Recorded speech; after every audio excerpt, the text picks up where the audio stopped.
Good morning everyone मु कान्हा आज गुरुत्वपूर्ण खबर गुड़ी को आपण मानक जनइबी न्यूज गुड़ी भल लगे निश्चित भाव गोटे लाइक करी चैनल को सब्सक्राइब करने चलतु आज गुरुत्वपूर्ण खबर गुड़ी नजर पकाइबा। एबे पाणीपाग विभाग तरफ बड़ सूचना आसी राज्य में बढ़ेब पुणी थरे ताती एप्रिल मास प्रथम सप्ताह तापमात्रा वृद्धि पाइब बोली आंचलिक पाणीपाग विभाग पक्षर सूचना मिली। पश्चिमा झड़ जगू तापमात्रा वृद्धि पाइब वृद्धि पाइले वर्षा हेबार संभावना नहीं तेणु तापमात्रा बढ़िबार आशंका रही। सेहीपरि 3 दिन पर केतेक स्थान रे तापमात्रा 40 डिग्री छुईबा नहीं आशंका रही। परवर्ती खबर आउ कटिबनी लाइन आउ चिंता करबाकू पड़िबनी एणिकी आउ कटिबनी लाइन 24 घंटा विद्युत रहिबो बोली होली अवसर रे सूचना मिली।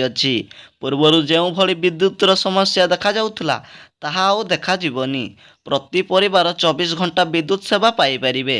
जेउठी भी त्रुटि देखा जीवो संगे संगे मरामती करा जीवो बोली उत्तर प्रदेश रो मुख्यमंत्री योगी आदित्यनाथ घोषणा करिसंती। परवर्ती खबर एप्रिल 1 तारिख बदलिबो 7 गोटी नियम गैस सिलिंडर नुआ नियम प्रति वर्ष एथर मध्य नूतन आर्थिक वर्ष 1 एप्रिल तारिख आरंभ हेबो। नूतन आर्थिक वर्ष आरंभ सहित अनेक परिवर्तन घटिबो। जनसाधारण टंका संचय संबंध में अनेक गुरुत्वपूर्ण परिवर्तन देखा जिवो। तेबे चलंतु जानि नेबा गैस बाबद नियम गुड़िक कौन कौन रही। पान कार्ड सहित संजोग करिबार समय सीमा पूर्वर अनेक थर वृद्धि करा जाइछि। पान कार्ड सह आधार लिंक करिबार शेष तारीख होउछि 31 मार्च 2024। जदि कौनसी व्यक्ति एही तारीख सुधा पैन कार्ड और आधार कार्ड लिंक करती नहीं तेबे सेमानंकर पैन नंबर बातिल होई जिवो। एहा सहित एही समय सीमा परे पान कार्ड चालू करिबा पई 1000 टंका फाइन भी लागि पारे बोली सूचना मिली अछि। परवर्ती खबर हेलमेट पिंधिले भी कटिबो 2000 टंका।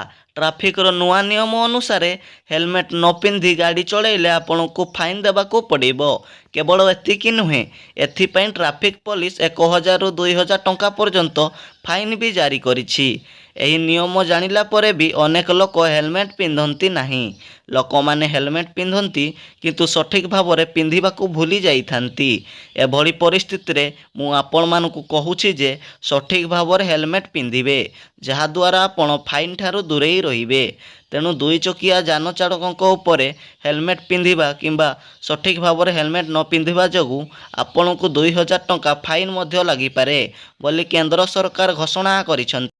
परवर्ती खबर पेंशन रो नुआ नियम लागू एप्रिल 1 तारिख पेंशन रो नुआ नियम लागू हेबो बोली घोषणा करिसंती सरकार।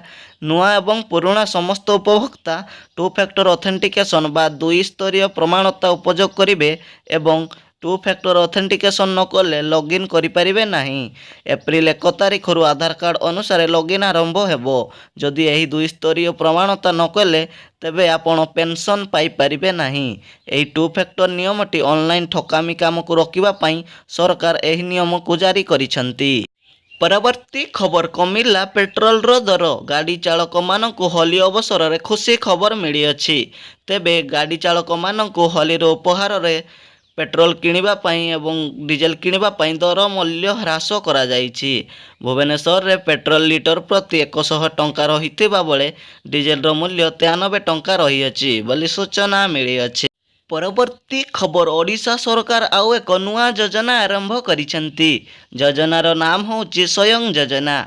एही योजना रे सरकार युवगोष्ठी को 1 लाख टंका पर्यंत ऋण देबे एवं राशन कार्ड थिले 1000 टंका पर्यंत सहायता करिवे बोली घोषणा करिसंती।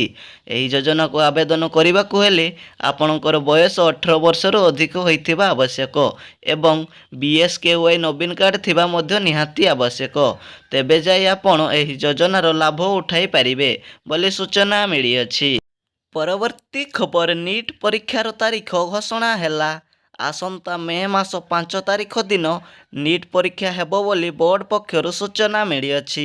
ओडिशार प्राय 65,000 छात्र छात्री आवेदन करिथिबार जणा पड़िछि। तबे एही नीट परीक्षा आसंता मे मास 5 तारिख दिन हेबो बोली सूचना मिली अछि। न्यूज गुड़ी भल लगे निश्चित भाव गोटे लाइक करी चैनल को सब्सक्राइब करदेवे।